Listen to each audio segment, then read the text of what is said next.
we got to eat junk food all the time, we would all be overweight and super unhealthy and just be eating non-stop junk.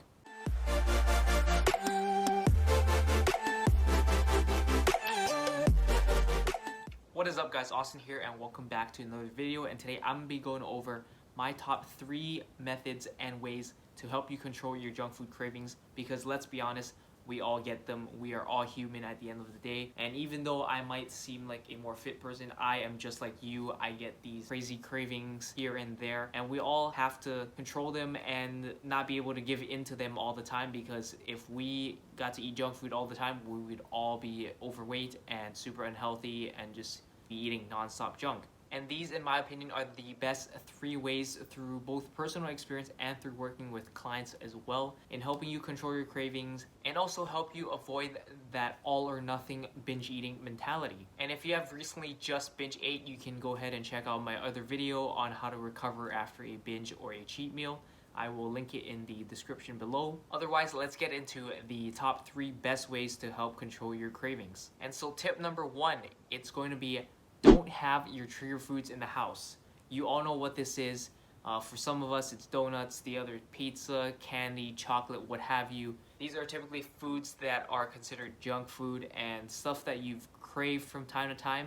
And you know that if you have maybe 1 serving of these, you will not be able to stop until you finish either the entire box or what have you. For me, I would definitely say this is either chips or donuts. If I have an entire bag of like full-size party-sized chips, I will not be able to put it down until I finish the entire bag. Same with donuts. If I have a dozen, I will literally just eat it all, and I just can't stop myself because they're just foods that taste really good to me, and they're just my trigger foods in general. You might have yours, and of course tip number 1 is going to be don't have them in the house. As the saying goes, out of sight, out of mind. If you just don't have these foods in the house at all, then you're going to be less tempted to eat it. If you don't have them sitting in the house waiting for you to eat it, then you're more than likely not going to go out of your way to go and get and eat it. And if you do find yourself going out of your way just to get it, then you probably deserve it because you want it that badly that you are leaving your place and actually heading out with a plan to go and get that specific item. Then maybe you have been restricting yourself for too long, and it might be just time to have some of that and satisfy those cravings. For the majority of the time, you don't want to have these foods in the house just so it's not there to tempt you and always eat them. Because honestly, no matter who we are, no matter if we are the fittest person or the strongest willed person, willpower can only take you so far. You can only tell yourself no until a certain point, and you just cave in and then binge. And so the best way to combat this is to just not have the food in the house, because if you are not tempted to eat it, then it requires that much less willpower, and you just don't have to enforce any willpower at all. You can just kind of accept the fact that, oh, it's not in the house, then I don't really need it that badly, and you'll end up just skipping that craving, and eventually you'll get over it. So tip number 2, it's going to be eating low-calorie dense foods. And so low-calorie dense foods are foods that are low in calories so that you can eat a lot of it, and you can eat a lot of volume of it, and it's going to be less in calories overall. Some examples of this are vegetables, fruits, popcorn, lean proteins. This you can eat a lot of it, and it will help fill you up while also eating less calories. And so the act of filling and stretching out your stomach will actually send fullness signals from your stomach to your brain, and that way it can help keep your cravings at bay, because if you're not hungry, you are less likely to eat more junk food. Because let's face the reality, think about the last time you were hungry. You were probably willing to eat anything and everything if you are truly hungry and starving. And so by really filling up on these low-calorie dense foods, you'll less likely eat junk, you'll less likely eat all this other high-calorie dense foods. And another way this helps is that if you are having really mad cravings for something, I would say definitely fill up on low-calorie dense foods, like eat a huge salad, eat a ton of popcorn, eat a ton of like lean proteins, and then see how you feel afterwards. If you are still craving it, you can definitely have some of the junk food cravings that you're having, but now you are going to be so much better off because you are that much fuller and you have your cravings on top of that. So you are now in a much better position because rather than eating maybe 12 donuts because your stomach was empty and you were starving and you really crave donuts, you are now maybe so full of salad, so full of popcorn, so full of lean protein that maybe you can only eat 4 donuts. And that is thousands and thousands of calories that you still saved overall. And now you just haven't eaten as much as you would have otherwise. And number 3, this is definitely one of the more difficult ones because this one you can't really apply like right now. It's something that's learned over time, something that's definitely more psychological that you have to work on. And this is giving yourself permission. Because in my personal experience and with working with clients as well, is that we often tell ourselves no and come with it in this restrictive mindset in telling us that we can't have this, we can't have that, we have to stay away from these and have 0 of it. And this is definitely one of the biggest mistakes that people have when they are dieting or just trying to lose weight or whatever you want to call it.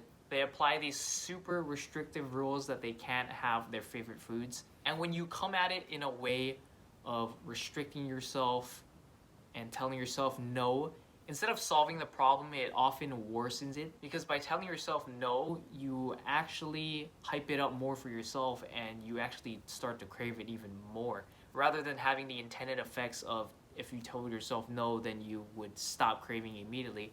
If you tell yourself no, you actually end up reversing the process and you just keep thinking about it more and more. Like for example, if I told you to stop thinking about fluffy white elephants, you are probably thinking about fluffy white elephants and you will probably not be able to get that out of your head for the entire day. Just because I told you to not think about it and now you are constantly thinking about it.